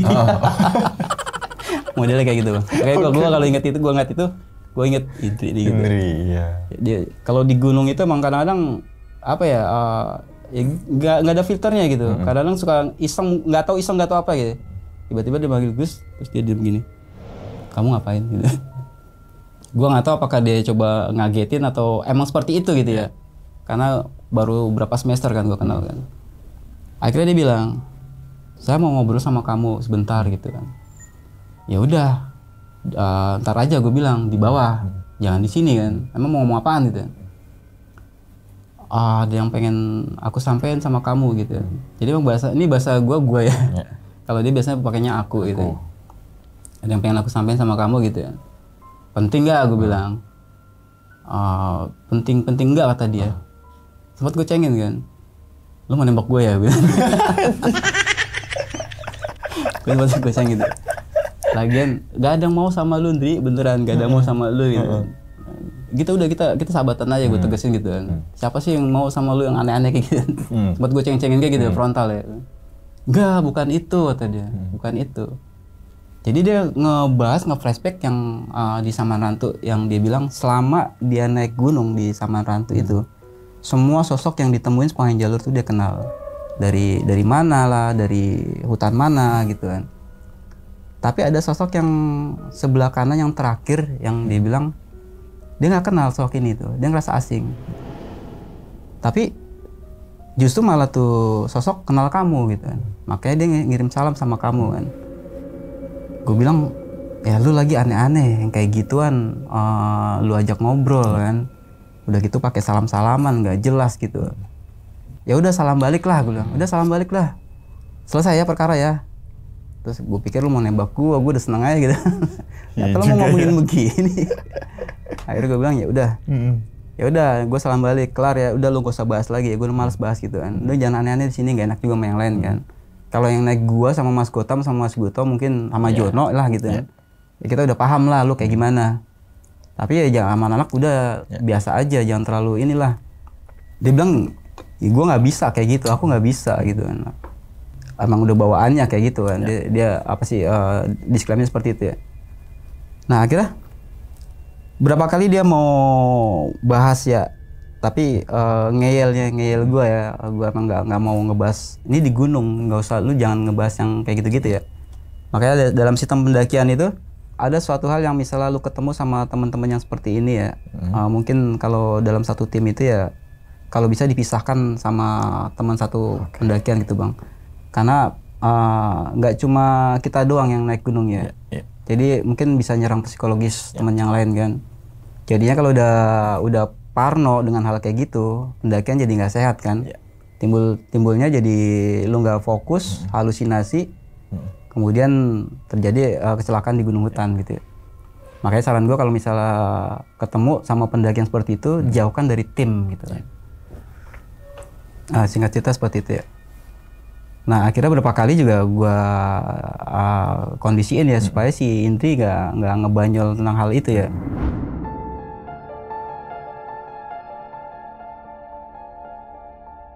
Nah singkat cerita di hari itu seperti biasa ya, dia nyapa di sekitaran tenda, di sekitaran mata air gitu, terus dia ngobrol gitu ya. Jadi asik banget ya bang. Nggak seperti apa ya? Gue berapa kali naik sama teman-teman Indigo ya, yang rokes, yang apa gitu. Tapi nggak sehumble ini. Kalau si Indri humble gitu ya. Selayaknya lu ngobrol sama orang gimana sih? Iya. Dan lu harus terbiasa ya. Lu harus terbiasa. Dan ini bukan pendakian yang pertama sama gue ya. Di kedepannya pertempuran gue sama dia tuh lebih epic lagi sebenarnya. Di hari itu udah gue kondisiin tuh. Dan alhamdulillah kita mulai 4:30 summit. Terus kita bernostalgia. Nih tempat kita dulu ketemu. Lu inget gak lu berdarah-darah lu gitu. Oke udah gitu. Alhamdulillah kita di atas ya. Turun. Nah lagi-lagi dia bilang, gue masih ganjel sama sosok yang di Samarrantu, dia bilang. Terus gue tanya sama dia, naik gak? Ngikut gak ke atas gitu. Dia nggak berani ikut ke atas. Nggak tahu kenapa. Mungkin bukan wilayahnya ya. Jadi cuma bisa sampai Samarrantu, gitu. Cuma sampai bisa shelter itu. Ya gue nggak tahu. Mungkin ada cita-cita lain apa di Samarrantu gitu ya. Ada satu yang ganjel, yang dia mau nyampein sesuatu sama kamu, tapi karena beda alam dia nggak bisa gitu. Dan dia mau berkali-kali di Samarrantu dia minta untuk masuk ke badannya dia untuk dia ngomong, gitu kan. Tapi lagi-lagi kan dia bukan kawasan dari situ. Si Indri lagi-lagi bilang kan ngebahas tentang masalah energi yang gue nggak paham ya bang. Singkat cerita, berapa kali dia mau nyampein tapi gue tetap ngeyel. Akhirnya gue bilang sama dia nanti aja ceritanya di bawah gitu kan. Kita selesai tuh, kita packing, kita turun nih. Kita turun seperti biasa di jalur ya. Karena tadi si Indri rokes Parno gitu, akhirnya komposisinya gue balik lagi gitu kan. Seperti kondisi pada saat pendakian ya. Jadi Indri gue tarik paling belakang. Sementara di depan itu si Jono, Doti, dan si Noval ya. Ya, sementara di belakang ada si Gotham sama Guto. Nah begitu sampai lagi nih, pas sekitar 15 menit sebelum Saman Rantu, lagi-lagi si Indri berhentiin gue ya. Gus, stop dulu. Biarin Gotham sama Guto jalan duluan. Gue sempat tanya ya, ada apa lagi sih? Lu kenapa lagi tuh? Lu tahu yang kita bahas dari kemarin terus malam gitu ya. Kenapa lagi gitu? Dia masih ada di depan kata dia. Dia masih ada di depan, dia ngeliatin kita gitu ya. Gua nggak enak kata dia kan. Jadi ada sesuatu yang belum tuntas kata dia kan. Akhirnya gue bilang, ya udah itu urusan lu ya, itu urusan lu sama Tuhan lah. Ya udah lu kalau mau tuntasin, ya udah gue tungguin di sini. Akhirnya Gotham sama Guto disuruh jalan lagi nih sama si Indri. Mas Gotham, tungguin saya ya di bawah Saman Rantu. Gak lama kok gitu. Nah, tiba-tiba si Indri turun ke arah Saman Rantu. Sementara gue penasaran kan, gue ikutin dari belakang. Terus dia nengok ke belakang, terus dia nyuruh gue, stop Gus, kamu duduk situ aja dulu. Udah kamu tunggu situ. Ya udah gue ikutin kan, nggak mau ribet juga kan. Gue bakar rokok lagi, dia turun lagi ke bawah tuh. Ke tempat yang sama di sebelah kiri ya, dekat hutan yang di awal-awal itu. Lagi-lagi dia berdiri, dia ngobrol bang. Dia ngobrol lama banget ya. Sampai lu tahu kan kalau misalnya di gunung nggak ada pergerakan dingin ya. Iya betul, betul. Akhirnya gue sampai shaking, sampai gue tanya sama dia, oi udah belum? Lama amat sih gue bilang. Nah yang di berikutnya ini, yang di kedua ini ya, kalau yang di awal-awal pendakian itu kan dia ketemu, dia ngobrol, itu dia senyum ya. Biasanya dia ngeliat gue senyum gitu. Tapi yang di pas turun ini, yang dia ngobrol itu, yang saat itu ya, tiba-tiba mukanya bete, dia nunduk ya. Gue kepikiran cerita dia yang di pos mata air, katanya mau masuk gitu ya, mau masuk. Gue pikir nih, waduh nih masuk nih, gue bilang. Waduh ini kejadian kayak di kampus nih kan. Gue udah prepare, gue matiin rokok, gue baca-baca ya. Gue baca-baca. Nah gak lama si Indri merem gitu kan, terus dia duduk ke bawah. Mukanya bete, dia ngeliat gue. Lama banget dia mandang gue dari bawah itu ya. Gue ada lihat-lihatan dari kali, sekitar 15 detik kali ya. Akhirnya gue bete juga, gue bakar lagi rokok gue kan. Tiba-tiba dia naik ke atas. Gus, ada sesuatu yang pengen aku bahas di sini ya. Dia emang ngomongnya terbata-bata juga ya. Si sosok itu kayaknya kenal kamu, dia bilang. Terus gue bilang, kenal gue. Oke, gue bilang, kan gue udah salam balik. Iya. Dia pengen nyampein sesuatu yang aku takut nyampeinnya, kata dia. Gue bilang, yaudah kalau takut nanti aja di bawah gitu, di bawah aja sih. Please di bawah aja kita turun juga. Akhirnya gue bilang kayak gitu sama dia. Oh gue sempet bercandain bang, sosoknya cantik kan Dri? Dia bilang, sebenarnya cantik Gus, tapi mukanya rusak sebelah kanan. Gue bilang, nggak deh, gue bilang, gue nggak jadi salam, gue bilang. Gue nggak jadi salam. Jadi please nih, gue nggak jadi salam Dri gitu. Gue nggak mau gitu kan. Lagian walaupun cantik tapi begituan gitu. Siapa juga mau gitu. Betul. Tapi dia tetap maksa gitu, tetap maksa. Ada sesuatu yang pengen dia bahas, dia omongin, tapi mulut itu ketahan sama dia bang. Akhirnya gue bilang, ya udah deh, ya udah kita langsung turun gitu kan. Kayak situasinya udah nggak bagus nih. Akhirnya gue tarik si Indri ya, gue tarik tangannya, udah kita turun, gue seret ke bawah kan. Dia nahan, tunggu dulu bentar gitu kan. Sosok itu dia bilang dia minta maaf sama kamu. Gue nggak ngerti, gue kaget. Maksudnya gimana Indri? Dia minta maaf sama kamu gitu kan, tentang sesuatu yang yang pernah dilakuin sama kamu gitu. Gue udah mati, maksudnya apa gitu kan? Ketemu juga belum gitu kan, kayak gituan juga, sosok nggak jelas. Gue bilang, ya udah. Gimana supaya ini clear gimana gitu? Ya udah kamu terima aja gitu. Gue bilang, kalau gue terima turun nih, gue bilang. Iya, kalau kamu terima kita turun. Ya udah, gue terima ya. Yuk kita turun. Ya udah kamu terima. Iya gue terima. Udah gue terima. Ayo kita turun. Akhirnya alhamdulillah kita turun bang. Gua alhamdulillah banget ya. Alhamdulillah turun akhirnya turun. Sampai base camp situasinya jadi apa ya? Si Indri yang biasanya yang tadi gue bilang ya, biasanya dia ceria atau biasanya dia ngebahas sesuatu di bercandaan gitu kan. Hal-hal yang konyol gitu yang maksudnya lu ngelihat sesuatu tapi dibikin bercandaan sama dia gitu kan. Yang kayak contohnya apa sih? Itu anak kecil lucu banget ya, botak gitu, bolak-balik lari-lari gitu kan. Oke. Ceritanya gitu kan, kita ketawa gitu kan. Botak kayak si siapa gitu, kayak teman kita yang di kampus gitu kan. Ceng-cengan gitu. Ceng-cengan deh. Kita bawa lucu ya, kita bawa lucu ya. Biasanya seperti itu ya. Tapi begitu pas turun itu nggak ada ekspresi sama sekali ya. Diem aja dia. Diem, bawaannya tuh bete apa segala macem gitu. Akhirnya pas begitu sampai di base camp, gue deketin dia gitu, gue bilang, Dri, gue ada salah ngomong sama lu, gue bilang. Kalau gue salah ngomong sama lu, gue minta maaf gitu. Lu kenapa lu jadi kayak gini sih, jadi nggak asik lu. Jadi banyakan diem gitu. Udah gitu, ngeliat gue matanya berkaca-kaca gitu ya. Nanti aja aku ceritanya di rumah aja, di homestay kata dia kan. Lah lu katanya mau cerita di base camp, ini udah sampai base camp nih, lu nggak mau cerita, ini cewek aneh gue bilang. Cewek aneh gitu, kita nggak tahu mau dia apa seperti apa gitu. Gue bilang sama anak ya, bro, nanti gue langsung ya, gue udah janjian nih sama teman gue gitu kan. Nanti kita bisa ya, gue mau lanjut langsung ke apa sih, ke Jogja kan, ke Wates kan. Gue udah janjian sama teman gue, tapi Indri nahan, nggak bisa gitu kan. Lu mendingan apa sih, kita pulang dulu aja, kita pulang di homestay. Soalnya kan adenya dia tuh ada acara ya, jadi ada di pendakian tuh ada acara lain ya, sekalian kita tuh ngadirin acara ulang tahunnya adenya atau apa gitu ya, gue lupa ya waktu itu ya. Dia bilang sama gue, kan kita masih lama di apa sih, di Purwokerto kan, apalagi adek gue ada acara, kan kita udah janji nih mau ngumpul bareng gitu kan. Tahan dulu lah, lu jangan kesono dulu gitu kan. Toh nanti bisa setelah acara itu kan. Ya akhirnya gue bilang, tapi nggak bisa nih, gue baru pengen ketemu gitu kan. Karena gue udah janjian nih pas turun gunung gue harus kesono. Akhirnya Indri maksa, apalagi anak juga bilang kan, lu nggak asik lu bro gitu.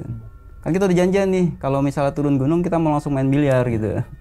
Jadi emang kebiasaan anak kayak gitu ya. Si Jono, si Doti itu kalau pulang kampus tuh selalu nongkrongnya di Sleepy tuh. Ada tempat tongkrongan kita ya, tempat main biliar ya. Mereka yang main ya, gue ngitungin doang di kotak tulis. Bagian gue ngitungin, gue nggak bisa. Ya udah, tapi sebentar doang ya. Terus gue langsung cabut ya. Ya udah. Oke, akhirnya sepakat. Telepon si Gotam sama Guto ya, ngubungin si Jeep ya gitu. Akhirnya dijemput lagi nih sama Jeep hardtop ya. Jemput lagi, pakai hardtop kita. Gokil. Ya. Udah gitu diantar dah. Nah sampai di rumah singgah itu, gue minta izin sama si Indri ya. Jadi ini kan gue belum gue janji kan hari ini gue masih ketemu ya. Gue pinjam teleponnya, gue pengen kabarin gitu kan. Gue telat gitu kan. Nah akhirnya gue telepon, malam itu gue telepon ya, gue minta pinjem handphonenya si Indri ya. Bukan handphone ya, telepon rumah ya. Dulu belum ada handphone ya.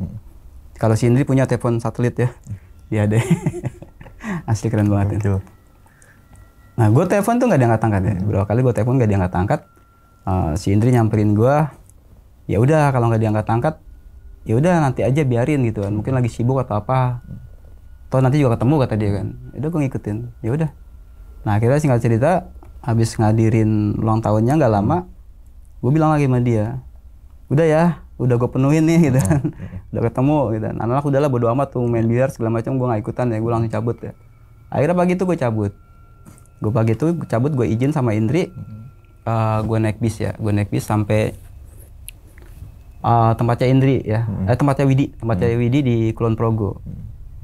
Jadi rumahnya itu nggak jauh dari stasiun bang. Yang jadi stasiun agak masuk lagi ke dalam ya. Harusnya yang paling gampang tuh gue naik kereta ya. Tapi karena gue udah keburu pengen ketemu gitu ya, akhirnya gue mutusin paling cepat naik bis. Nah, itu udah diurusin lah sama Indri ya. Udah enak banget ya. Udah gitu, sampailah gue di dekat terminal Kulon Progo ya. Gue lupa ya dekat mana gitu ya. Tapi yang gue inget tuh nggak jauh-jauh dari stasiun ya. Sekitar jam 1-an kurang lebih ya, jam 1 ya. Sebenarnya nggak jauh ya. Kalau dari Purwokerto ke Kulon Progo itu nggak jauh, sekitar 2 jam 3 jam ya. Yang lama itu tadi yang bis nungguin penumpang gitu yang lama ya. Sampai sekitar 1:30.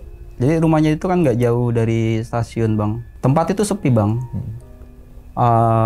Dibilang deket kota, tapi kota-kota kayak Wonosobo kayak apa gitu kan, nggak terlalu rame ya. Dan rumahnya juga masuk lagi ke dalam perkampungan dikit ya.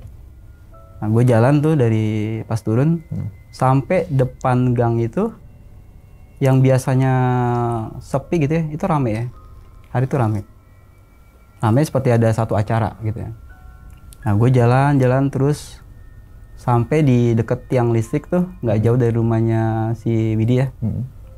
Gue lihat ada bendera kuning bang.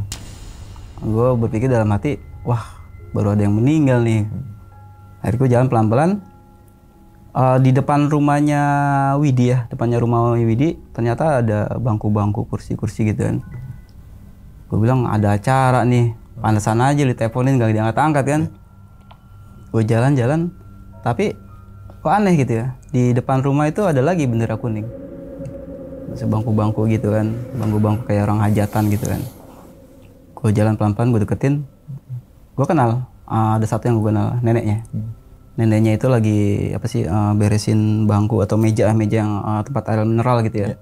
Dan ada beberapa orang yang datang, 2 orang 3 orang gitu kan. Biasa kalau di kampung kan gitu kan, buka toples makan tuh, kasih air minum gitu ya. Tapi bangku-bangku keramaian itu ada pas depan rumahnya Widi dan ada bendera kuningnya. Gue datengin, agak segen ya, gue agak segen ya, karena ini lagi ada acara gitu ya. Terus tiba-tiba gue nyelonong masuk kan gak enak ya. Gue liatin dari jauh pelan-pelan, gue deketin. Ayo gue bilang sama satu orang yang gue kenal tadi kan, neneknya. Assalamualaikum bu. Terus dia ngeliat gue, apa sih dengan apa ya, pandangan gimana sih? Ya kaget gitu ya. Kaget. Oh kamu udah datang kata dia. Terus gue duduk sampingnya kan. Bu, ada acara apa bu? Gitu. Widi kemana? Gue tanya. Terus tiba-tiba Simbahnya tuh duduk di samping gua.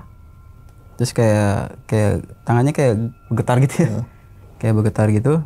Terus ngambil gelas air mineral gitu. Dikasih ke gua. Terus dia bilang, Widi sudah meninggal. Gua gak tahu ya, maksudnya dalam keadaan percaya nggak percaya gitu ya. Maksudnya kaget juga gitu. Maksudnya gimana gitu? Iya, Widi sudah meninggal gitu. Tiba-tiba langsung los ya, langsung los. Yang tadinya lu perasaan pengen ketemu segala macam ya. Tiba-tiba duduk kayak lu kayak kosong gitu ya. Kayak kosong, kayak nggak tahu mau apa, antara percaya dan enggak gitu kan. Gue mikir gitu kan. Gue tanya sama dia, kapan meninggalnya bu? 3 hari yang lalu. Jadi dengkul lemas bang, dengkul lemas. Pada waktu ya, dengkul kayak apa sih? Kayak tiba-tiba lumpuh saat gitu ya. Terus tiba-tiba gue bakar rokok gitu. Gue masih bingung antara percaya dan gak percaya gitu kan. Datanglah satu orang laki-laki gitu ya. Gue kenal, itu sukunya. Terus gue bilang sama Simbahnya kan, dikubur di mana gitu. Nggak jauh katanya, nggak jauh, di dekat kuburan keluarga, kuburan umum yang juga keluarga ya. Nah nggak lama datang nih yang sepupunya ini tadi gue bilang, gue kenal, tiba-tiba kita lihat-lihatan, terus dia nepuk pundak gue gitu kan. Dia satu hal yang gue nggak lupa ya, dia ngomong ya, lu telat Gus. Gue diem kan. Terus gue minta izin sama Simbahnya ya, anterin saya dong, anterin gue ke pusaranya gitu. Nah akhirnya si Simbahnya tuh nyuruh sepupunya itu kan untuk nganter gue ke sana. Kita gue jalan nih, nggak jauh dari situ kan, ada kuburan baru gitu ya. Terus masih blank antara antara yakin dan nggak yakin gitu. Berapa hari yang lalu gue masih teleponan ya, masih gue kirim surat berapa bulan yang lalu ya, gue masih berkirim kabar ya. kita masih bercandaan. Terus sebelum pendakian juga gue telepon, ya, kita udah asik nih gitu. Akhirnya gue jongkok masih blank gitu ya. Gue tanya sama sepupunya, meninggalnya kenapa? Sepupunya cerita kan, jadi berapa hari yang lalu Widi itu ke pasar ya. Belanja makanan ya, dia cerita sama simbahnya, sama dia sepupunya ini, nanti ada temennya yang datang dari Jakarta mau main seperti biasa. Terus dibawa di rumah tuh nggak ada makanan. Akhirnya si Widi itu izin untuk ke pasar beli makanan ya, naik motor ya. Nah di sekitaran pasar itu dia kesalip pick up, motornya jatuh, keseret, kemudian masuk ke dalam kolong pick up itu. Ya, terus sininya darah-darah gitu ya. Terus dibawa ke rumah sakit, nggak ketolong gitu. Dia cerita kayak gitu. Tiba-tiba gue flashback tak gitu ya, kayak lu dibawa mundur bang, kayak lu dibawa mundur ke pendakian di awal-awal jalan sama si Indri. Wah. Ya. Gue merinding ya. Wah, tuh. Iya, makanya tadi gue bilang ini satu cerita yang nggak pernah gue ceritain ya sebenarnya, tapi ada historis nanti di dalam sini ya mungkin ya, gue apa sih yang gue mau sampein ya. Gue inget ya, gue flashback tak di awal pendakian di sekitaran Samaran tuh si Widi bilang ada sosok yang ditemuin yang bukan dari tempat situ gitu ya, dan dia kenal sama gue, dan dia sempat nyampain si kebiasaan si Indri kan, dia suka ngebahas ya sosok itu siapa, detil dia bahas bang, biasanya dia bahas tuh rambutnya bagaimana gitu kan, pakai baju apa gitu kan. Enaknya si Indri kayak gitu. Dia sempat bilang ya, sosok itu kenal sama gua gitu kan, dan sepertinya bukan sekali dua kali gitu, udah pernah ketemu ya. Makanya dia bilang salam kenal. Tapi ada beberapa yang pengen dia sampein, tapi beda alam gitu loh. Nggak bisa masuk, makanya dia perlu masuk ke dalam si Indri untuk nyampein gitu kan. Karena yang tadi kita bicara masalah lu kalau masukin badan gitu kan, lu energi kekuras gitu kan. Si Indri juga bukan orang kemarin sore ya. Ini dalam pendakian gunung. Dia nggak mau capek karena hal gituan ya. Nah, sempat si Indri pernah bilang yang tadi gue bilang detailnya, sosok itu pakai sweater warna kuning bro. Gue akhirnya flashback pada waktu perpisahan kita ya, waktu dia mau ke Purwokerto ya, Unsut ya. Kita sempat jalan-jalan ya di Pasar Baru ya. Karena kita udah nggak ketemu nih, kemungkinan bakal LDR gitu kan. Akhirnya kita belanja satu sweater ya, kapelan ceritanya warna kuning bareng-bareng gitu ya. Kalau misalnya kita jauh nih, lu ingat ya, pakai aja tuh sweater gitu kan. Nah kalau misalnya naik gunung, lu pakai aja tuh sweater gitu, biar lu nggak lupa sama walaupun jauh nih gitu kan. Tapi kita tetap masih ingat, masih terhubung ya. Gue keinget sih, ini pernah bilang dia pakai sweater warna kuning ya. Jadi saat di pusara itu gue langsung dari menit ke menit, dari detik-detik, dari kata-kata yang disampaikan sama Indri tuh gue langsung flashback ya.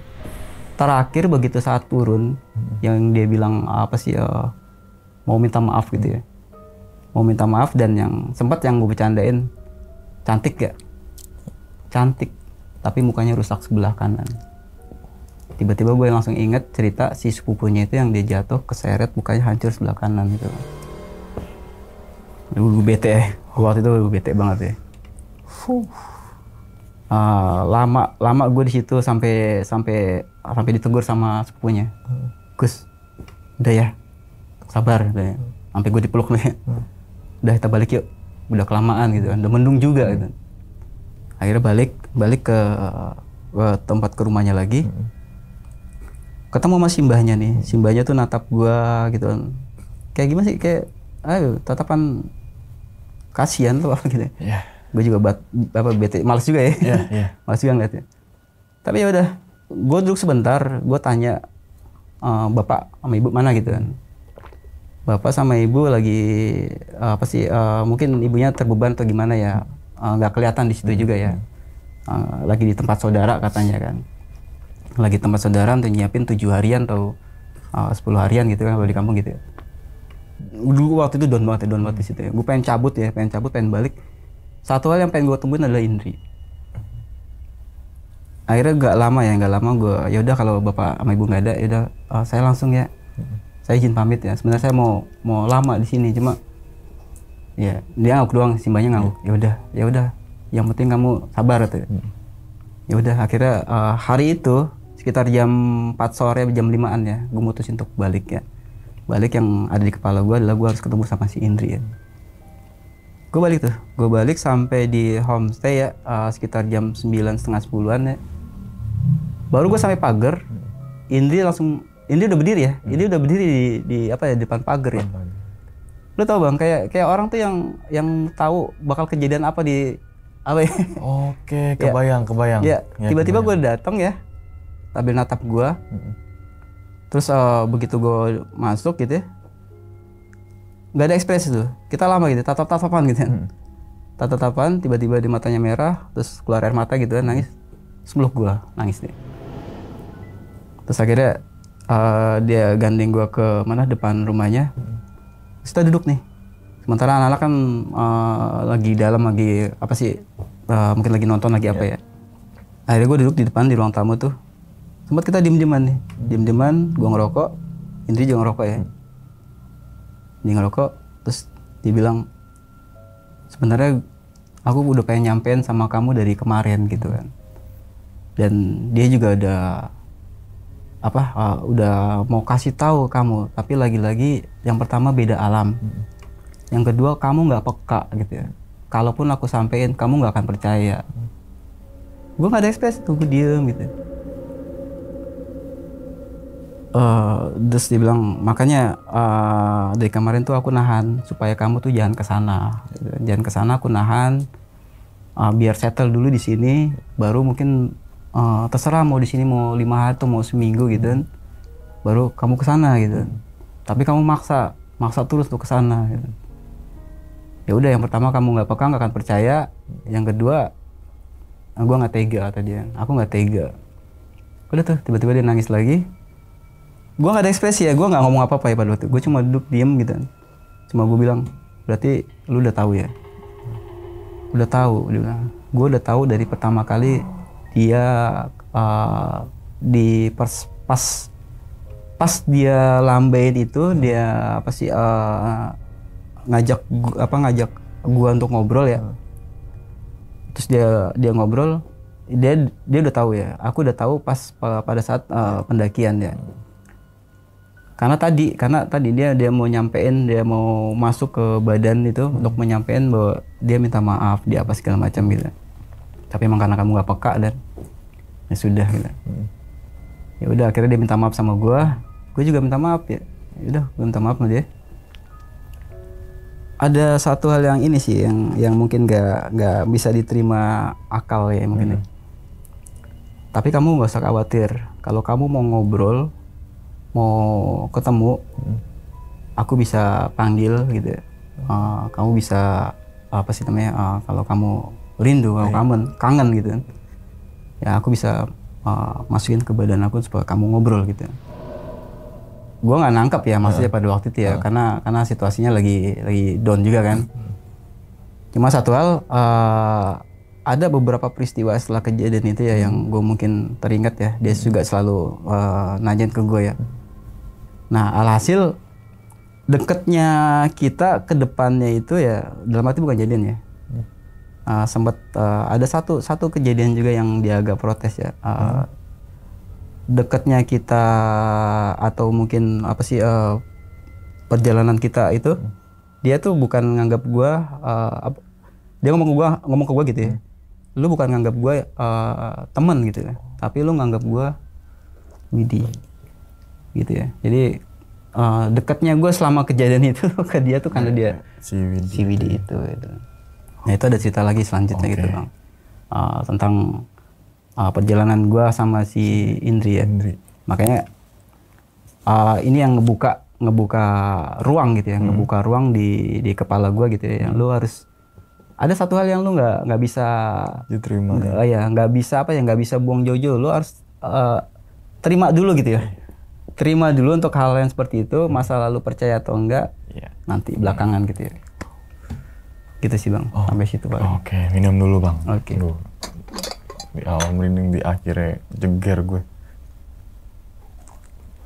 Oke Bang Epe. Tapi gue udah move on ya.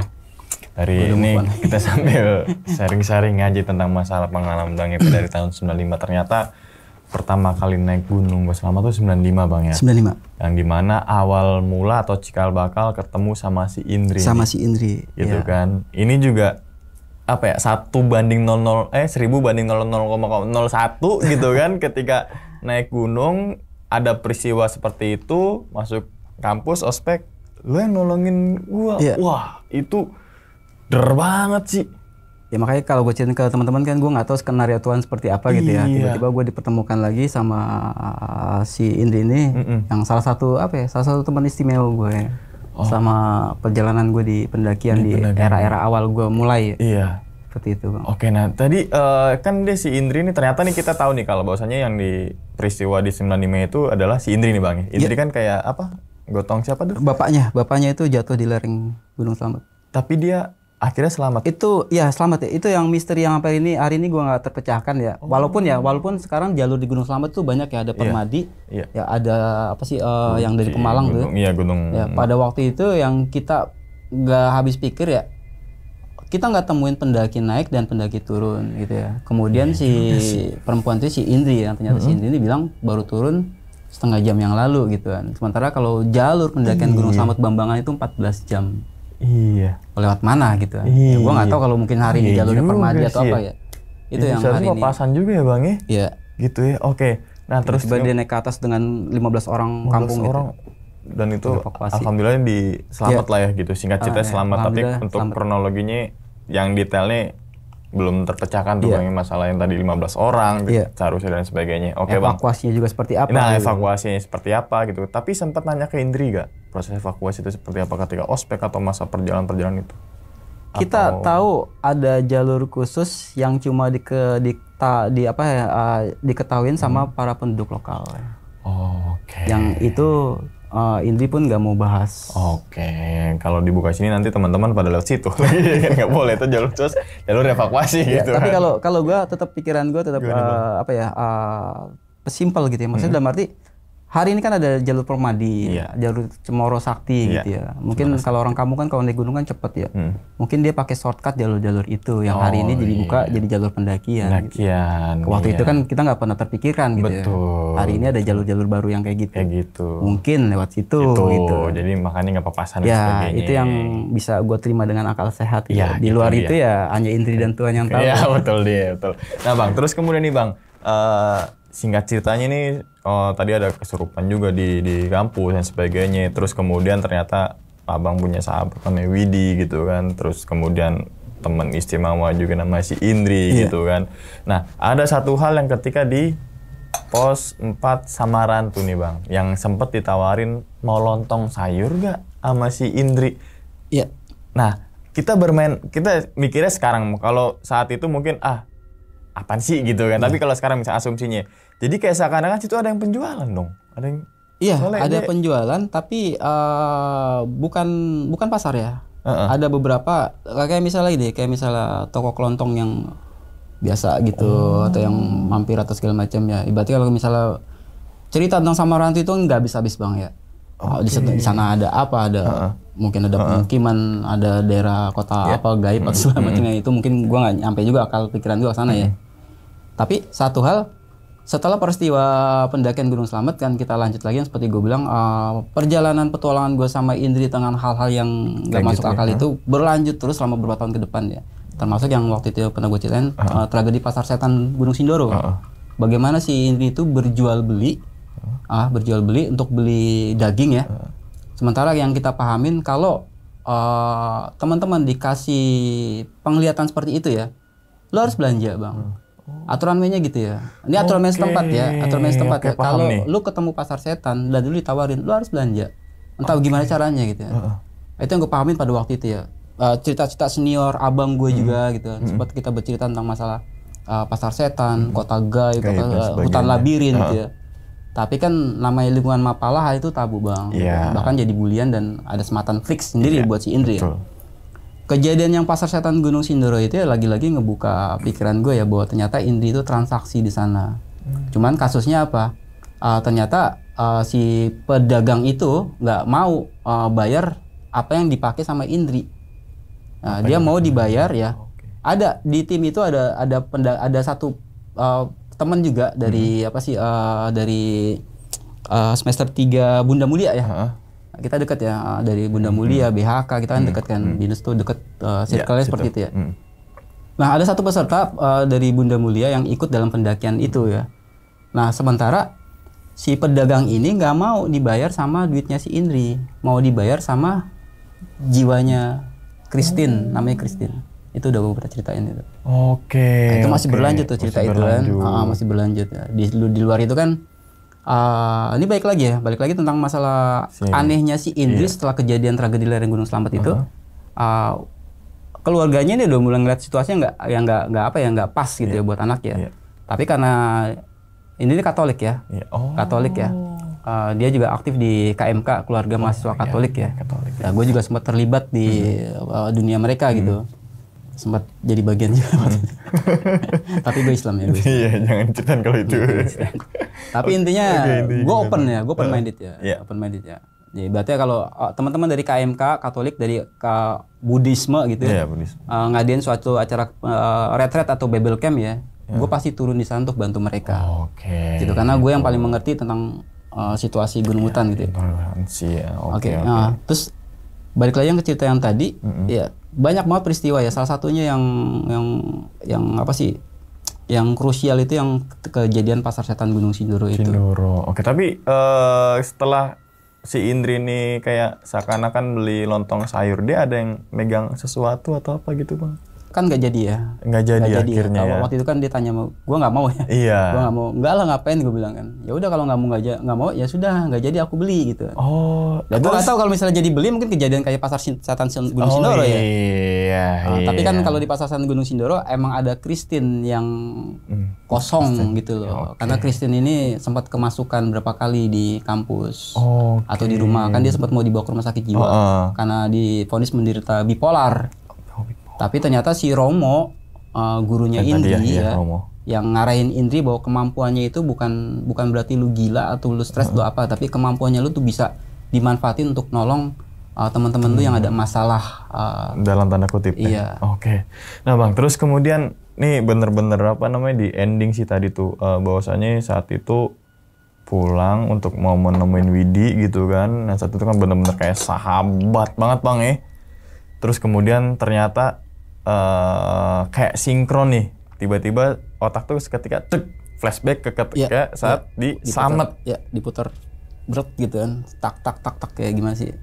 Gue saat itu gue kaget loh justru, jujur bang, karena tadi yang ketika abang ceritain pendakian Gunung Slamet ya tadi ya, ada yang bukan penghuni dari Gunung Slamet tapi apa pernah ketemu dan sering ketemu, gitu kan? Saat itu gue mikir tuh apa ya kira-kira apa ya, ternyata di ending itu ternyata kayak kayak gini loh, bertepatan ketika Bang Epen naik gunung, si Widi ini mengalami kecelakaan itu. Iya, karena gue harusnya aja turun ya, walaupun gue turun hari itu juga mungkin gak ketemu ya, karena belanjanya itu ya pas kejadian itu pas dia yang bikin gue langsung apa sih kayak down gitu ya. Maksudnya dia belanja makanan itu buat nyambut gua gitu loh bang. Ketika habis turun dari Slamet gitu kan ya?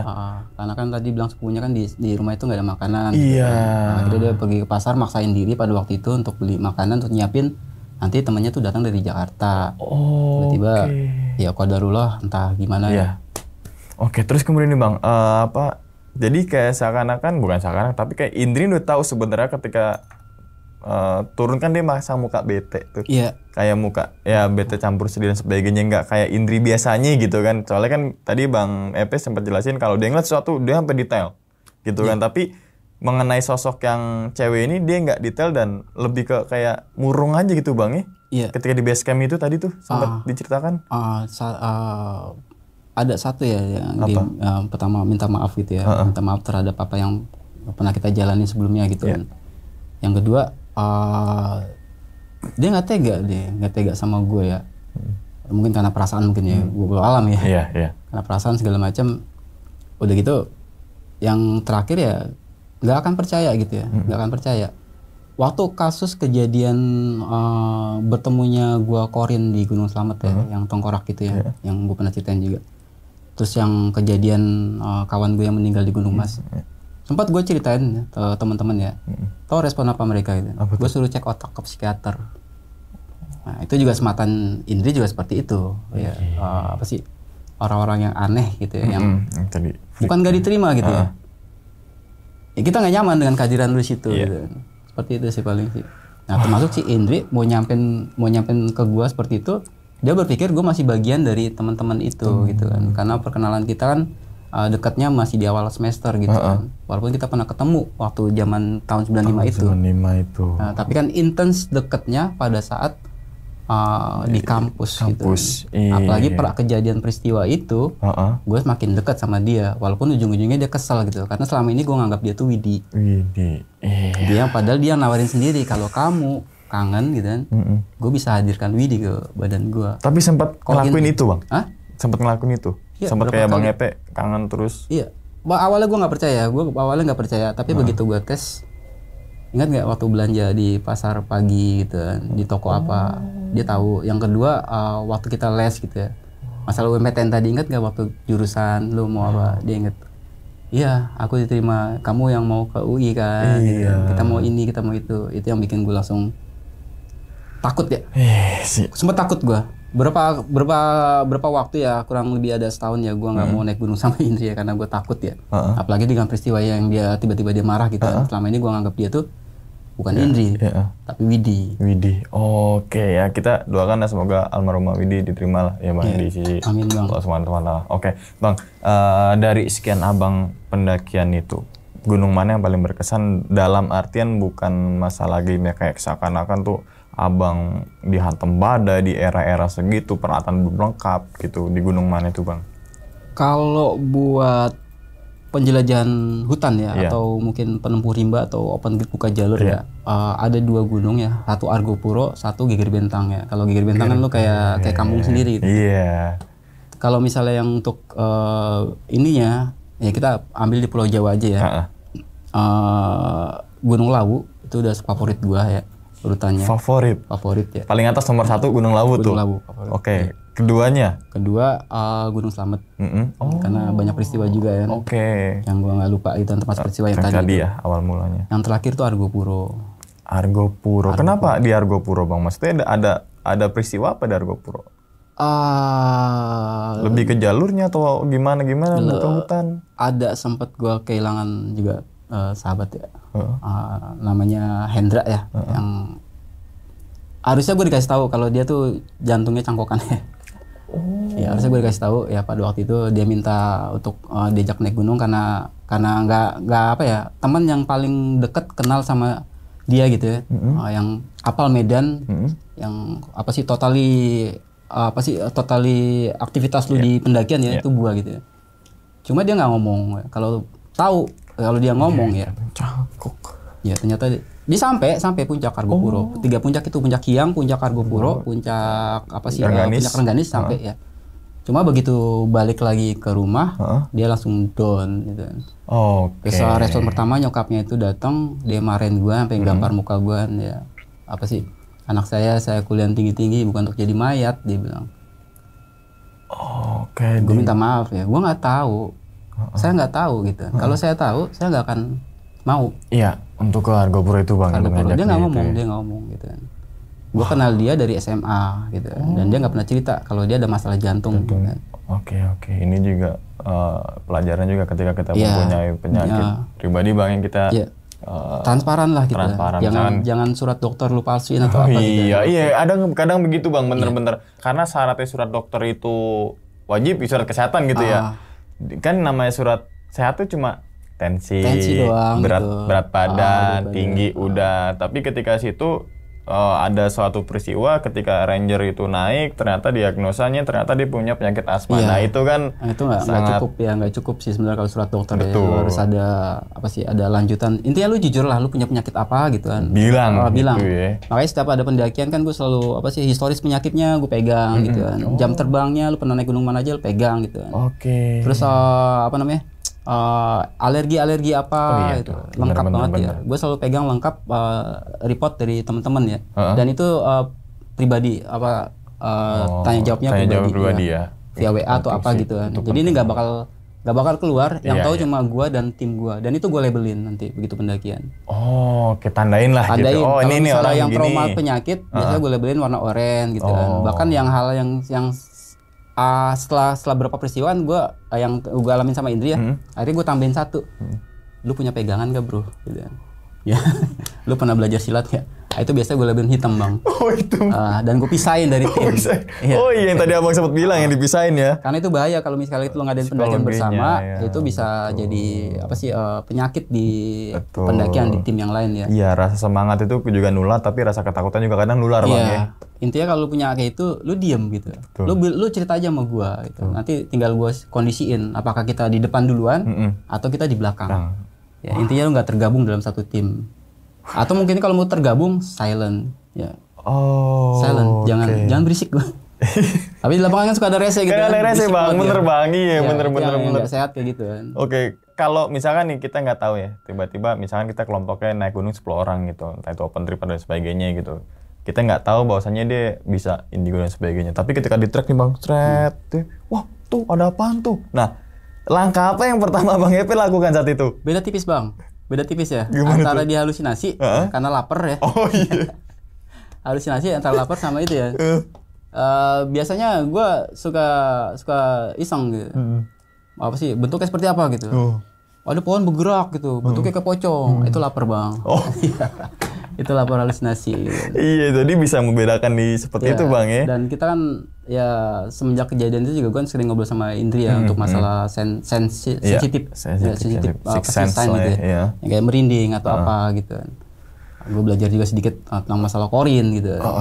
Oke bang Epe, karena nih sudah terlalu panjang dan sebagainya gitu dan mengandung unsur bawang di akhir cerita, gue tempat merinding juga bener-bener. Oke bang, sebelum ditutup bang videonya bang, mungkin abang punya pesan nggak untuk teman-teman semua yang mau naik gunung? Ini yang tadi pengen gue sampein ya buat teman-teman ya. Kalau lu punya seseorang ya, kalau punya seseorang yang sayang sama lu gitu ya, atau sahabat deket gitu ya, atau apa ya lu hargain selama dia hidup gitu ya. Apakah itu nyokap lu, bokap atau sahabat ya. Karena lu nggak akan pernah tahu begitu kehilangan lu akan berasa bahwa itu berat banget ya. Selama dia hidup lu hargain ya. Jangan pernah lu sakitin dia. Apakah itu di pendakian atau di sekitar ya. Ya mungkin jangan, kadang-kadang lu 10 kebaikan hanya satu kejelekan lu bisa pukul itu ya. Ibaratnya kalau misalnya lu bandingin aja gitu kan. Gimana kalau misalnya yang lu lihat 10 kebaikannya gitu kan, bisa ketutup. Betul. Intinya hargain orang yang dekat sama lu hari ini gitu ya. Nggak usah lu nyari jauh-jauh. Betul. Ya, karena yang paling dekat itulah yang sudah diatur mungkin ya. Mungkin kadang-kadang lu ngelihat yang jauh itu oke gitu kan. Betul. Padahal yang dekat itu yang lebih setia gitu. Betul. Intinya gitu sih. Itu kalau pesan kehidupan. Kalau pesan untuk pendaki-pendaki nih bang. Jadi kita kayak ngingetin aja lah gitu kan. Ya tadi ya paling ya, kalau lu punya suatu sensitivitas yang seperti itu ya, itu buat lu aja gitu ya. Yang pertama itu buat lu, jangan lu bahas di pendakian. Kalau misal lu mau eksistensi, mau apa segala macam ya, lu lihat yang naik gunung itu bukan lu doang. Gitu. Yang kedua ya paling komunikasi di lapangan ya, komunikasi di lapangan jangan sampai hilang gitu. Dan ya yang terakhir, segala sesuatu yang aneh-aneh atau yang makhluk astral itu ada di sana gitu ya. Ya lu nggak bisa pungkirin gitu ya. Tapi ya jangan jadikan itu suatu ketakutan gitu. Karena nggak ada istilahnya pendaki gunung itu mati digigit kuntilanak gitu. Iya, betul. Karena kebanyakan human error itu human sendiri. Error ya, mati karena dia sendiri. Betul. Gitu. Jadi nggak ada ceritanya pendaki gunung mati karena kuntilanak. Didorong kuntilanak gitu. Nggak ada itu. Diselengkat pocong gitu. Nggak ada gitu ya. Terus nggak ada lagi istilahnya apa sih pendaki gunung mati karena digigit apa sih Genderuwo. macan, genderuwo gitu, iya. kan? Iya. Termasuk macan tadi ya. Oh iya macan. Ibaratnya binatang dan makhluk astral itu adalah satu ketakutan pertama yang kita hadapi pada saat awal pendakian. Itu hal yang normal. Tapi mindsetnya mereka itu nggak akan ngebunuh manusia. Betul. Pendaki gunung ya. Contohnya apa? Macan atau harimau gitu ya. Itu nyium bau radius pendaki, itu mereka akan melipir karena mereka punya daerahnya sendiri gitu. Sama halnya sama makhluk astral, gitu. Dia akan melipir. Oke. Jadi kalau misalnya lo naik gunung ketemu pocong, ketemu apa, ya itu 50-50 sih. 50-50. Antara tadi ya tempat Bang Epe bilang ya. Antara kelaparan ya. Oke. Jadi sebelum tutup lagi videonya nih, gue pengen ingetin ke teman-teman semua nih abis nonton video ini gitu kan, langsung aja mampir ke YouTube Bang Epe, yaitu apa Bang sekali lagi Bang? Iya, buat cerita pendakian ya, bisa mampir ke Anomali Misteri ya, atau ketik aja Bang Epe Anomali gitu ya, nanti muncul video gue yang misteri. Dan kalau mau edukasi tentang pendakian yang tentang Basecraft atau mountaineering, bisa mampir ke Indonesian Hiker Journey yang sini.